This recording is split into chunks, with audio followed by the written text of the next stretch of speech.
Cincinnati was the gathering place for a group of uniquely gifted television personalities. Strong individuals who shunned market research, consultants, or focus groups, preferring to use honesty and humor to make a personal connection with their audiences. Most of these folks have passed into the realm of legend, but few of them enjoyed a career as memorable or long-lived as Dick Von Haynes, the Cool Ghoul.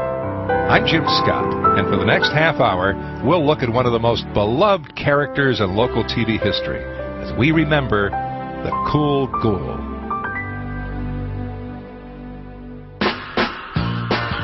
Zany, campy, just plain silly. For nearly 4 decades, those adjectives were used repeatedly to describe the indescribable Cool Ghoul. But underneath the outlandish costume and over-the-top makeup, audiences discovered a sympathetic character, one that had been carefully constructed by a highly trained professional actor. Dick Von Haynes received his master's degree in theater from the University of Cincinnati, where he worked alongside future TV star David Canary. Well, to begin with, the first time I met Dick was a production of Oklahoma at the old Wilson Auditorium. Dick played Will Parker. David Canary had the lead of Curly, and I was one of the, I guess you call them chorus boys. I was a dancer at that time. And that was the beginning of Dick's singing career, I guess. Von Haynes went from the footlights to the microphone in the early 60s when he arrived at WCPO Radio, and that's where Von Haynes made his first on-air appearance as the Cool Ghoul.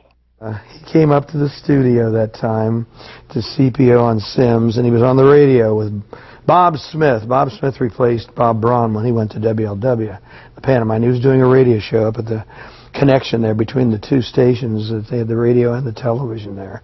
And so I saw him with this crazy outfit and stuff. And that's the first time I saw Dick. I met Dick when I came to WCPO in 1963. He was working for Al Shuttlecott. He was doing news. And that's when the infamous Shad and Mike show, and he was doing news for us also. And then after Danny Kaye bought the station and unceremoniously fired us all, he went to WUBE. Discover B.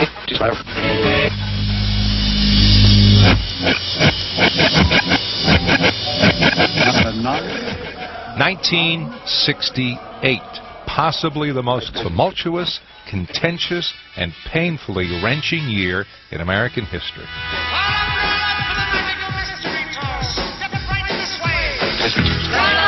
We are trying to save this nation. 1968 was also the year when a brash young voice clamored for its place on tri-state TV dials. On August 1st, Channel 19, wxix, went on the air as the Cincinnati area's first independent television station. But how could this upstart hope to compete? wxix discovered the answer in 1969 when 2 WCPO veterans found themselves working side by side at Channel 19. Well, by February, we were #1 across the board in the afternoon. And I heard some of them talk saying, we have some problems with this wxix. They don't need our help anymore. That's when they came out with the billboards, and they had the pictures of us on the buses. The old horror films of the 30s, 40s, and 50s could still generate respectable TV audiences. But Channel 19 wanted to add something more to the mix, something that would connect with everyone, from toddlers to teens.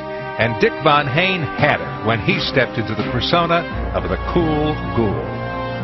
When Dick came in, it just opened wide. Everybody in town, still to this day, they'll talk about the Larry Smith puppets and the Cool Ghoul on Channel 19. NBC presents Rowan and Martin's Laugh-In.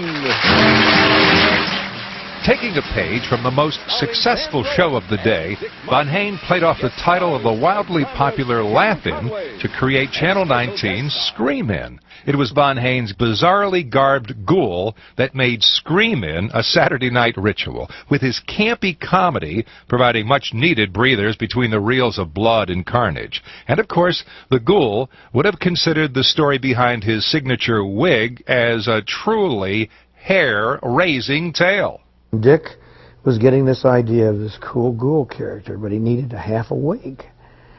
Orange, reddish. We had just had a client, a customer in the wig business, who'd had an automobile accident. He went up to the theatrical company and talked to John Shintz, and he said, I need just this half. He said, say no more. He said, this is driving these women crazy that work here. Come back in a week and I'll have it. And my partner as a makeup artist had been asked to do the makeup job in the coffin. And the woman wore wigs all the time. So he took one of her wigs and cut it in half. And put the front half of the wig on the corpse in the coffin. We had the back half of this wig sitting around there. So Dick goes back, and sure enough, here's this beautiful orangish red half wig. And he said, well, that's great, exactly what I need. He says, yeah, just get it out here. He says, well, what's the story on this? The front half of that wig was on a corpse in the grave. Dick didn't know that for years. That was the cool ghoul's wig that he wore underneath that hat when he went No matter where the hair, the cap, or the cape came from, the cool ghoul was an instant hit. In this rare video, Dick Von Hain takes a behind-the-scenes look at the Scream-In phenomenon.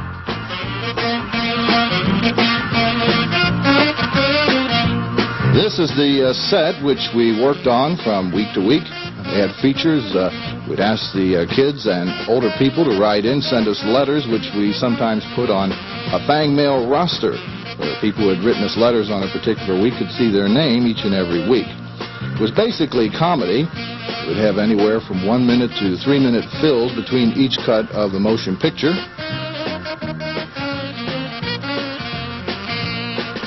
In all, we'd have 14 to 16 minutes approximately per hour on the program. It was a blend of comedy and music and what we thought were some of the best horror and science fiction flicks around, including the old shock package of the original Karloffs and Lugosi's. If the ghoul's look wasn't enough to attract your attention, there was also that sound. You know, the little stuff? Yeah. I can't do that.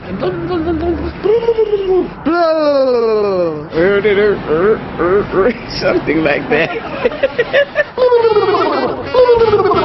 Von Hain once